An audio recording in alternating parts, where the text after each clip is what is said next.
अस्सलाम वालेकुम गाइस, मेरा नाम है Fahad Ali and welcome to my YouTube channel. उम्मीद करता हूँ आप सब खैरियत से होंगे।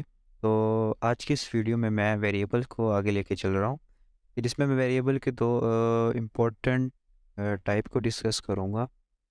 ठीक है, वैसे तो वेरिएबल्स के काफ़ी टाइप्स हैं कि जिनमें डिफरेंट टाइप के वेरिएबल्स आते हैं, ये जो डिफरेंट प्लेसेस पे यूज़ होते हैं। पर जो यहाँ सी प्लस प्लस में दो मेजर टाइप के वेरिएबल्स हैं जो कि हम बहुत यूज़ करेंगे, मैं उनको डिस्कस करूँगा। तो उससे पहले जो सबसे इम्पोर्टेंट बात है इन टाइप्स की, वो ये है कि इनसे पहले हमें दो कॉन्सेप्ट को क्लियर करना पड़ेगा जो कि बहुत ज़्यादा सिंपल है, बहुत सिंपल टर्म्स हैं। उनमें एक टर्म है स्कोप ऑफ वेरिएबल, दूसरी है लाइफ टाइम ऑफ वेरिएबल। सबसे पहले स्कोप ऑफ वेरिएबल क्या चीज़ है और इसने क्यों इंट्रोड्यूस किया हुआ है इस वेरिएबल्स की टाइप में। इसलिए कि स्कोप बेसिकली क्या है, एक रीजन है पूरे प्रोग्राम का, ना कि एक छोटे से प्रोग्राम के छोटे से हिस्से का, बल्कि पूरे के पूरे प्रोग्राम का। चाहे इसमें जितने मर्जी लाइंस हैं, उन तमाम उस सारे प्रोग्राम का एक खास रीजन है कि जिसके अंदर रहते रहते हमारा प्रोग्राम, हमारा वेरिएबल जो है वो डिफाइन है। उसकी जिसमें रहते रहते हमारा जो वेरिएबल है उसको हम यूज़ भी कर सकते हैं, उसकी वैल्यू को चेंज भी कर सकते हैं, इनिशियलाइज़ कर सकते हैं। ठीक है, ये तमाम के तमाम जो प्रोसेसेस हैं वो जिस रीजन में रह के हम कर सकें, उस रीजन को हम स्कोप कहते हैं। ठीक है, तो basically scope is a region of a program under which we can use, declare, initialise and use the value of a particular variable. उसके पास तो दूसरा कॉन्सेप्ट है, वो है लाइफ टाइम का। लाइफ टाइम क्या है? तो हम जानते हैं कि जब भी एक वेरिएबल बनता है, डिक्लेयर होता है, तो वो पीछे जो मेमोरी होती है हमारे स्टोरेज, मेमोरी स्टोरेज जो है हमारी हार्डवेयर में, तो उस मेमोरी का कोई छोटा हिस्सा, कोई छोटा मेमोरी सेल खुद के ऑक्यूपाई कर लेता है, कि जिस पे वो अपनी वैल्यू को सेव करता है जब हम उसको उस वेरिएबल को इनिशियलाइज़ करते हैं। तो इनिशियलाइज़ क्या प्रोसेस है जिसमें हम वेरिएबल को कोई ना कोई वैल्यू असाइन करते हैं, जैसे कि मैंने यहाँ किया हुआ है असाइनमेंट ऑपरेटर के थ्रू। ठीक है? तो क्या होता है कि जब वेरिएबल बनता है, तो वो मेमोरी यूनिट में एक कोई ना कोई स्पेस, कोई ना कोई जगह अपने लिए ऑक्यूपाई कर लेता है और एलोकेट कर लेता है, उसको यूज़ करता है। तो जब तक वो उस मेमोरी के उस यूनिट सेल को यूज़ करेगा, एलोकेट करेगा, ऑक्यूपाई करके रखेगा, तो वो उतना टाइम जो है वो उसकी लाइफ टाइम होगा। ठीक है? ये 2 सिंपल से कॉन्सेप्ट थे। मैं उम्मीद करता हूँ आपको ये समझ आ गए होंगे। सिंपल से कॉन्सेप्ट, अगर ना भी समझ आओ तो मुझे प्लीज़ कमेंट में बता दीजिएगा, मैं आपको और क्लियर कर दूँगा। इसके बाद हम बात करते हैं हम टाइप्स की, कि कितने टाइप्स के वेरिएबल्स हम आज डिस्कस करेंगे, जो कि ज़्यादा इम्पोर्टेंट है। वो है, एक है 2 टाइप्स के, उनको मैंने जो जो इनकी डिवीज़न है वो इन 2 कॉन्सेप्ट्स पे ही है, कि स्कोप और लाइफ टाइम के ऊपर इनकी 2 डिवीज़न की है मैंने। मैंने नहीं की, पहली डिवीज़न थी इनकी, सॉरी। तो वो इनमें से एक है लोकल वेरिएबल, दूसरा है ग्लोबल वेरिएबल। लोकल वेरिएबल क्या है, कि लोकल वेरिएबल वो वेरिएबल्स हैं जो कि एक ख़ास फंक्शन के अंदर रहते हुए ही हम यूज़ करते हैं, डिक्लेयर करते हैं, इनिशियलाइज़ करते हैं। इसी तरह ब्लॉक्स भी होते हैं। ठीक है? ब्लॉक्स क्या चीज़ होती है कि फंक्शंस और ब्लॉक, फंक्शन को हम ब्लॉक्स भी कह सकते हैं। उससे पहले बताता हूँ कि ब्लॉक्स क्या होते हैं। ब्लॉक्स प्रोग्रामिंग या सी प्लस प्लस में एक ऐसा रीजन है प्रोग्राम का, कि जिसमें number of lines of code in braces में रैप्ड होती हैं। ठीक है? लेकिन इन ब्रेसेस के अंदर आने वाली नंबर ऑफ लाइन्स, चाहे वो 1 हो, 0 कोई भी ना हो, बस ये खाली हो, ये भी हम ब्लॉक मानेंगे। अब ये क्या हो सकता है? ये कोई फंक्शन भी हो सकता है। ठीक है? ये कोई कंडीशन हो सकती है, जहाँ पे मैंने लिख दूँ if this condition then this. ठीक है? यहाँ पे कोई लूप लगा सकते हैं, स्विच यूज़ कर सकते हैं, मतलब कुछ भी हो सकता है कि जो इन ब्रेसेस में स्टार्ट हो और ब्रेसेस में एंड हो, उसके अंदर जो कुछ भी आएगा वो टोटल का टोटल हिस्सा एक ब्लॉक कहलाएगा। ठीक है? ये ब्लॉक का थोड़ा सा इंट्रो था आपके लिए। तो ब्लॉक के अंदर रहते हुए या एक फंक्शन के अंदर रहते हुए कोई भी वेरिएबल डिक्लेयर किया हो हमने, तो उसको यूज़ भी करें, उसी ब्लॉक के अंदर रहते हैं, उसी फंक्शन के अंदर रहते हुए, तो वो एक लोकल वेरिएबल है। हम शुरू से जो एग्जांपल्स ले रहे हैं वो लोकल वेरिएबल्स की थी, क्योंकि हम मेन फंक्शन ही यूज़ कर रहे हैं और उसके अंदर ही अपना वेरिएबल डिक्लेयर भी करते हैं, इनिशियलाइज़ भी करते हैं, उसको सी आउट की मदद से इनपुट कहते हैं, आउटपुट भी दे देते हैं, सी इन से इनपुट भी दे लेते हैं। तो तमाम के तमाम वेरिएबल कहाँ तक महदूद है? इन 2 ब्रेसेस के अंदर, जो कि एक ब्लॉक है, जो कि एक फंक्शन भी है क्योंकि मेन फंक्शन है। ठीक है? इसके अंदर ट्रैप्ड है, इसके अंदर ही यूज़ होते हैं, तो ये किसे किसे हम लोग कहते हैं कि ये एक लोकल फंक्शन है। ठीक है? लोकली अवेलेबल है उस खास रीजन में। ठीक है? तो इसके हमारे कुछ फ़ायदे भी हैं और थोड़े से नुकसान भी हैं। फ़ायदे क्या हैं कि हम लोग जब ज़्यादा से ज़्यादा फंक्शन पे प्रोग्राम बनाते हैं, एक से ज़्यादा फंक्शंस यूज़ करते हैं, तो कभी-कभार ये होता है कि हम सेम नेम के वेरिएबल लोकल वेरिएबल्स यूज़ कर लेते हैं।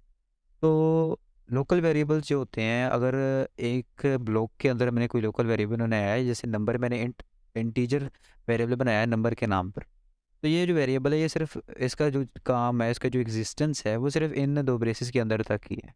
इसी तरह अगर मैं एक और फंक्शन बना लूँ, तो उसमें मैं नंबर फिर यूज़ कर सकता हूँ वेरिएबल, उसको अपनी मर्ज़ी से इनिशियलाइज़ कर दूँ, उसकी मैं डाटा टाइप चेंज कर दूँ, तो मुझे कोई फ़र्क नहीं प मेरे इस वेरिएबल कोई फ़र्क नहीं पड़ेगा। क्यों? क्योंकि ये वाला वेरिएबल सिर्फ़ इसको इस ब्लॉक को बिलॉन्ग करता था, वो वाला वेरिएबल एक न्यू ब्लॉक को बिलॉन्ग करेगा। ठीक है? ये दोनों डिफरेंट वेरिएबल्स हो जाएँगे, लेकिन रहेंगे locally different in sense of different places है। ठीक है? कि जहाँ पे वो उनको हमने डिक्लेयर भी किया था और यहाँ पे हमने को यूज़ भी किया था। इसके साथ-साथ ये लोकल वेरिएबल होती है, इनका जो इस अभी मैं यहाँ पे दोनों टर्म इंट्रोड्यूस करवा दूँ कि लोकल वेरिएबल का जो स्कोप है कि वो रीजन जहाँ तक कि वो जहाँ हम उसको यूज़ करते हैं, वो सिर्फ़ उस ब्लॉक तक ही महदूद है। ठीक है? तो इसका स्कोप कितना हुआ, ये फ़ंक्शन है, जहाँ पे मैंने नंबर वेरिएबल बनाया है, इसका स्कोप इस मेन फ़ंक्शन के अंदर तक ही है। ठीक है? यहाँ पे मैंने इसको डिक्लेयर किया है, इनिशियलाइज़ किया है और फिर इसके साथ मैं अगर कोई भी प्रोसेस करूँ, कोई भी इसके ऊपर मैं कोई कोई भी किस्म का मल्टीप्लिकेशन डिवाइड कुछ भी करूँ, वो तमाम का तमाम प्रोसेस जो होगा वो इसी स्कोप के अंदर आएगा, इसी रीजन के अंदर आएगा, इसी फंक्शन, इसी ब्लॉक के अंदर आएगा। ठीक है?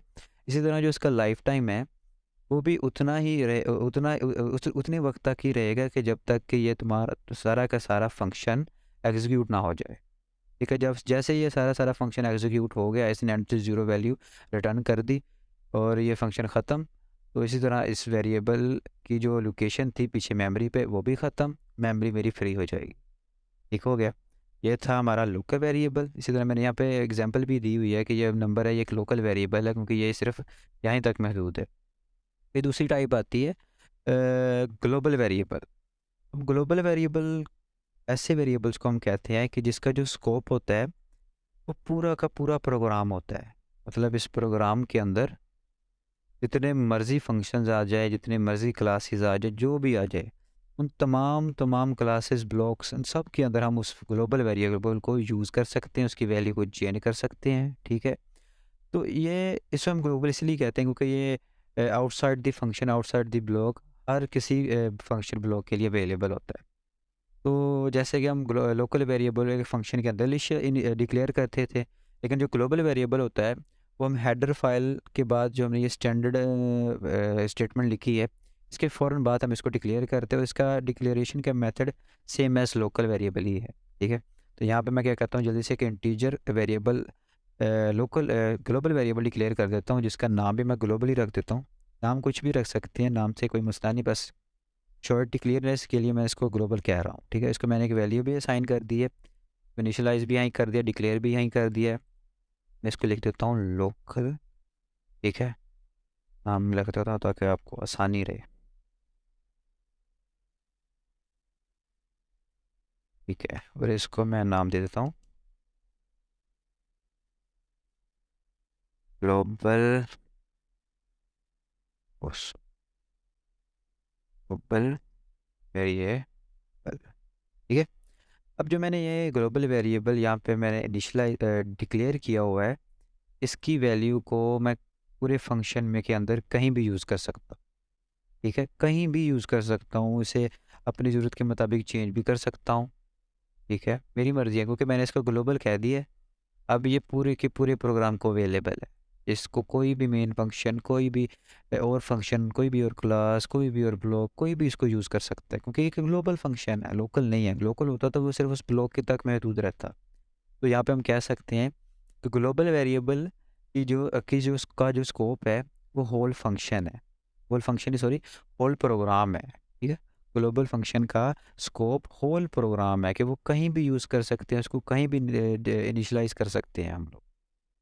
इसी तरह इसकी जो लाइफ टाइम है, वो तब तक रहेगी कि जब तक वो तुम सारा का सारा प्रोग्राम एग्जीक्यूट ना हो जाए, टोटल प्रोग्राम, ठीक है? जब तक ये टोटल प्रोग्राम हमारा एग्जीक्यूट ना हो जाएगा, कंप्लीट ना हो जाएगा, तब तक मेरा ये ग्लोबल वेरिएबल इस मेमोरी में रहेगा, उसकी लाइफ टाइम तब तक ही रहेगी। ठीक हो गया। तो अगर मैं चाहूँ तो अपने फंक्शन के अंदर मैं आपको एक बार यूज़ करके दिखा देता हूँ। ग्लोबल वेरिएबल को मैं क्या करता हूँ, सी आउट करता हूँ जल्दी-जल्दी से ग्लोबल वेरिएबल को। अब मैंने इस मेन फंक्शन के अंदर कहीं तो ग्लोबल वेरिएबल डिक्लेयर नहीं किया हुआ, ठीक है? तो यहाँ पे ये कौन-सी वैल्यू लेगा जो मैंने यहाँ पे से असाइन की हुई है, वही वैल्यू यहाँ पे वो मुझे प्रिंट करवा देगा। अगर मैं इसे प्रिंट करवाऊँ ग्लोबल वेरिएबल, मैंने कहा अगर डिक्लेयर किया था फंक्शन के बाहर, लेकिन मैं इसको यूज़ कर रहा हूँ फंक्शन के अंदर। लेकिन तब भी मुझे वैल्यू डिक्लेयर की हुई जो मैंने उसको इनिशियलाइज़ की थी, वो मुझे प्रिंट कर रहा है, जो क्या थी 3, वो बिल्कुल 3 मुझे प्रिंट करवा रहा है, आउटपुट दे रहा है मुझे। तो अब मैं क्या करता हूँ, अब मैं कहता हूँ कि इसने मुझे तो ये वैल्यू प्रिंट करवा दी है, ग्लोबल वेरिएबल मेरा चल रहा है, काम कर रहा है। ठीक है, जो ऊपर मैंने इसको वैल्यू 3 दी थी, वही मुझे इसने 3 प्रिंट करवा दी है। अब मैं क्या करता हूँ, इस ग्लोबल वेरिएबल को इस मेन फंक्शन के अंदर दोबारा यूज़ करने की कोशिश करता हूँ। दोबारा कैसे यूज़ करूँगा, इसकी मैं वैल्यू को चेंज कर देता हूँ। तो वैल्यू को जब हमने इसको चेंज करना हो ग्लोबल वेरिएबल को, वो एक सूरत में होता है कि हम अपने जो अपना एक नया लोकल वेरिएबल बनाएँ और उसको नेम ग्लोबल वेरिएबल वाला ही दे दें। ठीक है? मैं क्या करता हूँ, यहाँ पे एक लोकल वेरिएबल बनाता हूँ। लोकल वेरिएबल के साथ कोई लोकल लिखने की ज़रूरत नहीं है। क्यों? क्योंकि लोकल वेरिएबल वो है जो मेन फंक्शन के अंदर है, किसी फंक्शन के अंदर है, किसी ब्लॉक के अंदर है। तो ये एक ब्लॉक के अंदर है, इन ब्रैकेट्स के अंदर है, तो ये एक लोकल वैल्यू हो चुका है। मैं क्या करता हूँ, इसको नाम देता हूँ ग्लोबल फंक्शन वाला, ग्लोबल। इसकी मैं साथ इसको वैल्यू दे देता हूँ 5, चलें कहते हैं 5 5 दे देते हैं वैल्यू इसको। अब मैं जब इसको रन करूँगा, जैसे कि मैंने इसकी पहली वैल्यू थी हमारे पास 3, उसे चाहिए था 3 प्रिंट करे क्योंकि वो ग्लोबल वेरिएबल था। पर मैंने क्या किया, उसको दोबारा इनिशियलाइज़ कर दिया, दोबारा डिक्लेयर करके उसे एक लोकल वेरिएबल में बदल दिया। अब उसकी जो वैल्यू प्रिंट होगी वो लोकल वेरिएबल ही वाली प्रिंट होगी, और वो है 5। तो यहाँ पे क्या हुआ, यहाँ ग्लोबल वेरिएबल पे कोई फ़र्क नहीं पड़ा। यहाँ पे एक कॉन्सेप्ट क्लियर रखें अपना, ग्लोबल वेरिएबल मेरा वो 3 ही है, पर मैंने क्या किया, मैंने उस ग्लोबल वेरिएबल को लोकल वेरिएबल बना लिया, तो उसकी वैल्यू को चेंज कर दिया। अब ये जो वेरिएबल है, अब ये लोकल हो चुका है। ये जो यहाँ यूज़ है, ये अब लोकल वेरिएबल कहलाएगा, अब ये ग्लोबल नहीं रहा। क्योंकि ग्लोबल की वैल्यू तो 3 है, ठीक है? अब ये लोकल वेरिएबल की तरह यूज़ होगा इस इस ब्लॉक के अंदर, इस फंक्शन के अंदर, ठीक है? दूसरा तरीका ये था इसको यूज़ करने का। अब तीसरा तरीका ये भी हो सकता है कि मैं अगर एक और फंक्शन बनाऊँ, ठीक है? मैं एक फंक्शन बना लेता हूँ यहाँ पे। आप घबराइएगा मत कि फंक्शन क्या बना है, क्या कर रहा है। ये बस आप ग्लोबल वेरिएबल को, लोकल वेरिएबल को ज़्यादा समझने की कोशिश करें, क्योंकि अभी वो ज़्यादा इंपॉर्टेंट है हमारे लिए। मैंने यहाँ पे एक और फंक्शन बनाया और उसमें भी मैंने क्या किया, इसको ग्लोबल वेरिएबल को सी आउट करवा दिया। अगर मैं इसको मैं यू करूँ, रन करूँ, तो यहाँ पे मुझे उसका कोई फ़र्क नहीं पड़ेगा। ये जो 5 प्रिंट हो रहा है, तो ये लोकल वेरिएबल प्रिंट हो रहा है।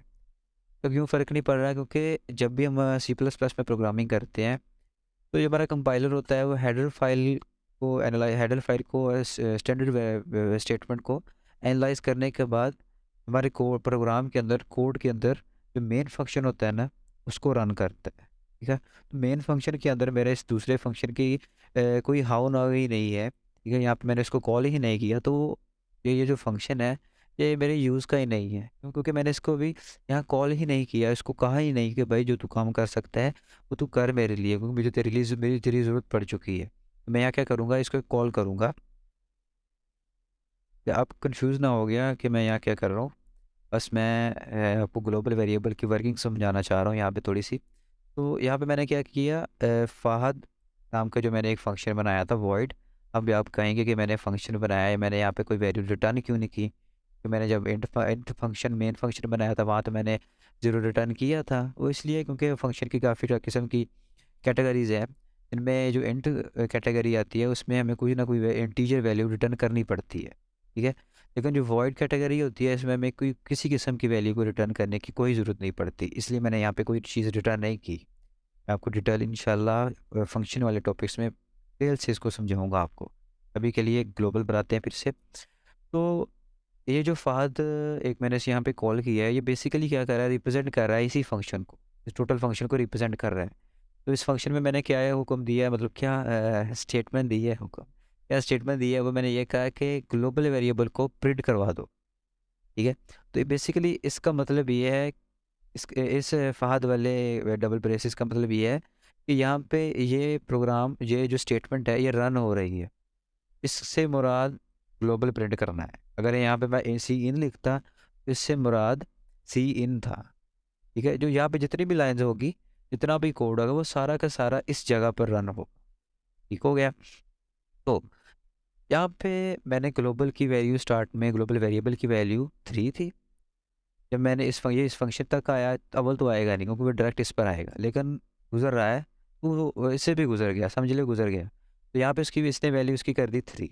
तो यहाँ पे बेसिकली ये प्रिंट करवा रहा है 3, लेकिन कर नहीं सका क्योंकि वो प्रिंट होगा मेन फंक्शन में आएगा। तो इसकी वैल्यू यहाँ पे 3 है, ठीक है। इसने यहाँ पे प्रिंट कर दी है, कहाँ प्रिंट की है, इस जगह पर। लेकिन जब ये यहाँ तक कब पहुँचा, यहाँ तक पहुँचने के लिए इसने पहले ये कुछ स्टेटमेंट्स को पहले ही एग्जीक्यूट किया था, क्योंकि मेन फंक्शन के अंदर कंपाइलर ने इन स्टेटमेंट को पहले एग्जीक्यूट किया। लेकिन यहाँ देखा जाए तो यहाँ पे जो मैंने ये इंट ग्लोबल नाम का एक लोकल वेरिएबल बनाया, उसको वैल्यू तो मैंने 5 असाइन की हुई है। तो यहाँ जो ये फ़हद नाम का जो मैंने एक फंक्शन बनाया है, तो ये मैं प्रिंट क्या करेगा, यहाँ 5 प्रिंट करेगा कि यहाँ 3 प्रिंट करेगा, ठीक है। समझ रही मैं क्या कहना चाह रहा हूँ? मेरा मतलब ये है कि जो मैंने एक तो यहाँ पे ग्लोबल वेरिएबल इनिशियलाइज़ किया हुआ है, और एक यहाँ पे मैंने एक लोकल वेरिएबल भी उसी नाम का इनिशियलाइज़ किया हुआ है। तो क्या ये लोकल वेरिएबल इस ग्लोबल वेरिएबल की वैल्यू को इफ़ेक्ट करेगा? तो मैंने कहा था कि ग्लोबल वेरिएबल की वैल्यू कभी चेंज नहीं होती।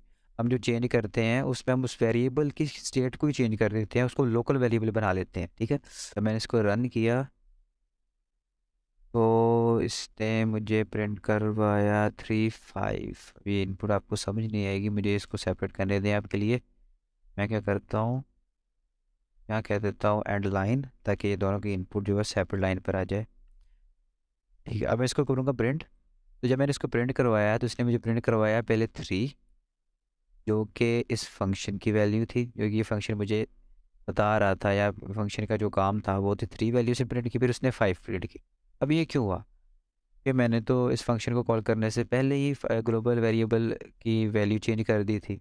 इसलिए फंक्शन में मैंने कोई डेटा शेयर नहीं किया, इस मेन फंक्शन का कोई भी डेटा मैंने इस फ़हद के फंक्शन के साथ कुछ भी शेयरिंग नहीं की। ना ही मैंने क्या किया उस फंक्शन के अंदर, उस ब्लॉक के अंदर, इस ब्लॉक के अंदर कोई चेंजिंग की है, क्योंकि ये जो लोकल वेरिएबल है वो सिर्फ इस ब्लॉक के अंदर महदूद है, ठीक है।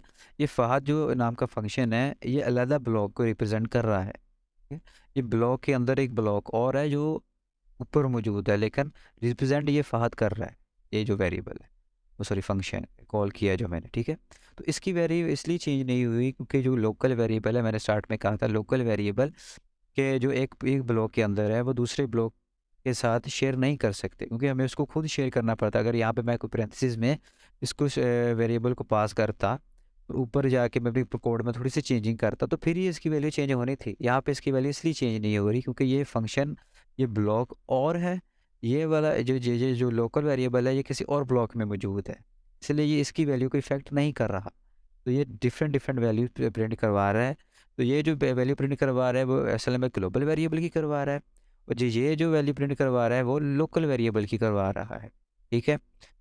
तो इससे मुराद ये है कि लोकल वेरिएबल, ग्लोबल वेरिएबल की जो वैल्यू हमने लोकल वेरिएबल में चेंज करके किसी एक खास ब्लॉक के अंदर या फंक्शन के अंदर चेंज की हो, वो दूसरे ब्लॉक में, दूसरे फंक्शन में को इफ़ेक्ट नहीं करेगी जहाँ पे हम ग्लोबल वेरिएबल को दोबारा यूज़ करेंगे, ठीक है। समराइज़ करता हूँ इस बात को दोबारा से आसान लफ्ज़ों में। ये जो ग्लोबल वेरिएबल होता है वो हम यूज़ करते हैं कांस्टेंट वैल्यू रखने के लिए, ठीक है। ये बेसिकली ऐसा फंक्शन होता है कि जिसकी वैल्यू कांस्टेंट रहती है, ठीक है। रहती तो नहीं है क्योंकि हमने उसको लोकल कर लिया, लेकिन अब यूज़ हमारा जो कॉन्सेप्ट होता है वो इसलिए होता है कि ये ग्लोबल वेरिएबल की 3 वैल्यू मैंने हर जगह यूज़ करनी है, 3 ही यूज़ करनी है। इसलिए मैं क्या करता हूँ उसको बार बार लोकल वेरिएबल में डिक्लेयर करने की बजाय उसको मैं एक ही बार में ऊपर डिक्लेयर कर देता हूँ, क्योंकि अगर मैं बार बार इसको डिक्लेयर करूँगा तो ये मेमोरी पर ज़्यादा सेल्स लेगा, जिसकी वजह से मेमोरी पे ज़्यादा स्पेस, जो एक ही वेरिएबल, एक ही तरह के वेरिएबल जिसकी वैल्यू भी सेम हो उसके लिए ऑक्यूपाई हो जाएगी, ठीक है। तो इससे बचने के लिए भी मैं क्या करता हूँ, इसे एक अलहदा नेम दे दिया, अलहदा टाइप वेरिएबल की बना दी जिसको ग्लोबल है, जो कि एक्सेसिबल है पूरे कोड को, ठीक है। तो उसके बाद एक और बात रहेगी, लास्ट लास्ट कॉन्सेप्ट, वो ये है कि यहाँ पे जैसे आप देखें, अभी यहाँ पे फंक्शन को हटा देता हूँ। मुझे पता है फंक्शन वाला कॉन्सेप्ट आपको तंग कर रहा है ये, लेकिन मैं आगे इंशाल्लाह कवर कर दूंगा जब फंक्शन पढ़ाऊंगा। आप इस पे ज़्यादा फोकस ना भी दें तो कोई मसला नहीं है इतना। यहाँ पे जो मेन चीज़ थी वो इससे पहले थी, जहाँ पे मैंने बताया था कि लोग ग्लोबल वेरिएबल को हम कैसे यूज़ करते हैं, इसे कैसे लोकल वेरिएबल में चेंज कर लेते हैं। उसके बाद जो तीसरी बात है, इंपॉर्टेंट बात, वो ये है कि मैंने अब ग्लोबल नाम का एक लोकल वेरिएबल भी बना लिया है। इसको मैंने ग्लोबल वेरिएबल की तरह भी यूज़ किया हुआ है। मैं चाहता हूँ कि मैं अपने इस लोकल वेरिएबल के नाम को, जो ग्लोबल है, इसको चेंज भी ना करूँ, मतलब इसको यूज़ करूँ 5 की तरह भी, लेकिन जो इसकी रियल वैल्यू है, रियल ग्लोबल वैल्यू है 3, मैं वो भी यूज़ करूँ। मसला है ना ये छोटा सा। तो ये कैसे हल होगा? मैं क्या करता हूँ, सी आउट किया मैंने ग्लोबल, सेम टू सेम वैसे ही लिखा है। तो मैं क्या करता हूँ, मैं ऐसे करता हूँ अब रन। जब मैं इसको रन करूँगा तो ये मुझे प्रिंट करवाएगा 5 5। क्यों? कि दोनों लोकल वेरिएबल है, ठीक है, और लोकल वेरिएबल की वैल्यू 5 है। इन दोनों में से ग्लोबल वेरिएबल हम कैसे बनाएंगे, दोनों में से किसी एक को? तो उसे ग्लोबल वेरिएबल बनाने के लिए जब हम उसी नेम का एक लोकल वेरिएबल उसी ब्लॉक के अंदर, उसी फंक्शन के अंदर यूज़ कर रहे हों, तो उसमें स्पेसिफाई करने के लिए कि जब मैं ग्लोबल वैल्यू यूज़ करने लगा, ग्लोबल वेरिएबल यूज़ करने लगा हूँ, तो मैं क्या करता, हम लोग क्या करते हैं, एक ऑपरेटर यूज़ करते हैं जिसे हम कहते हैं स्कोप रेजोल्यूशन ऑपरेटर। जिसे हम डिनोमिनेटर ऐसे जो शो करते हैं वो है डबल कॉलन, डबल कॉलन लगाऊंगा, तो ये मेरा बेसिकली स्कोप रेजोल्यूशन ऑपरेटर है। अब जब मैं इसको प्रिंट करवाऊंगा, अब ये जो मुझे वैल्यू प्रिंट करेगा, जो वैल्यू शो करेगा, ठीक है, वो ये देख सकते हैं आप, 5 जो कि मेरा लोकल वेरिएबल, 3 जो कि मेरा ग्लोबल वेरिएबल, ठीक है। तो यहाँ पे अब समराइज़ करता हूँ कि लोकल वेरिएबल जो होते हैं वो एक ब्लॉक के अंदर जो वेरिएबल आप डिक्लेयर करते हैं, ठीक है, जैसे ये है, जैसे ये है, ये तमाम लोकल वेरिएबल है जिसकी डिक्लेरेशन, ये सिर्फ ये चीज़ याद रख लें कि जिसकी डिक्लेरेशन एक ब्लॉक के अंदर, एक फंक्शन के अंदर हो, वो लोकल वेरिएबल। जिसकी डिक्लेरेशन फंक्शन के बाहर हेडर के नीचे हो, वो ग्लोबल वेरिएबल, ठीक है। फिर इनको हम डिफरेंट वे से यूज़ करते हैं, कर सकते हैं कि ग्लोबल वेरिएबल को हम लोकल वेरिएबल भी बना सकते हैं, ठीक है, और फिर इसको लोकल वेरिएबल की तरह उसी नाम को यूज़ भी कर सकते हैं। लेकिन अगर हम उसी नाम का एक लोकल वेरिएबल बनाया हो, लेकिन हम चाहते हैं कि मैं उसको ग्लोबल की तरह भी यूज़ करूँ, तो हम एक ऑपरेटर यूज़ करते हैं जो कि है resolution operator, scope resolution operator, वो यूज़ करूँगा तो वो मेरा ग्लोबल वेरिएबल की तरह यूज़ होगा, ठीक है। तो ये आज के लिए वीडियो सिर्फ, तो यही आज का कॉन्सेप्ट था ग्लोबल और लोकल वेरिएबल पर। उम्मीद करता हूँ आपको समझ आई होगी। फिर भी कोई मसला हो तो प्लीज़ कमेंट में मुझे ज़रूर बताइएगा। ये कॉन्सेप्ट को ख़राब ना होने दीजिएगा, कमेंट में मुझे पूछ लीजिएगा। नहीं तो आप थोड़ी सी रिसर्च भी कर सकते हैं खुद पर, क्योंकि मेरा भी ये मानना है कि ये जो प्रोग्रामिंग की प्यास है, ये सिर्फ़ एक ही वीडियो, एक ही बंदा कंप्लीट नहीं कर सकता आपके लिए। मैं जितना भी कोशिश करूँ, वैसे में भी कोई ना कोई चीज़ छूट जाए। तो ये बेहतर है कि आप अपने तौर पर थोड़ी सी रिसर्च भी करें। गूगल पर डिफरेंट किस्म की वेबसाइट मौजूद हैं, ग्रीक्स फॉर ग्रीक्स है, ठीक है, इस तरह की और भी कुछ वेबसाइट है जो जहाँ पे आर्टिकल्स पर आर्टिकल्स पड़े हुए हैं। अब वो उनको भी पढ़ें ताकि आपको आपकी नॉलेज में और ज़्यादा इजाफा हो। और हो सके तो मुझे भी बताने के लिए कमेंट बता दीजिएगा ताकि मेरी नॉलेज में भी इजाफा हो, जैसे मैं आपकी मदद कर रहा हूँ। तो knowledge is a two way process, ठीक है, मैं भी आपको सिखा रहा हूँ। तो ऑटोमेटिकली जब आप मुझसे कुछ सवाल पूछेंगे तो मुझे भी कुछ नया सीखने का मिलेगा। तो उम्मीद है कि आप लोगों को ये समझ आया होगा। तो आज के लिए बस इतना ही, फिर मिलेंगे अगली वीडियो में। तब तक के लिए अल्लाह हाफिज़, टेक केयर।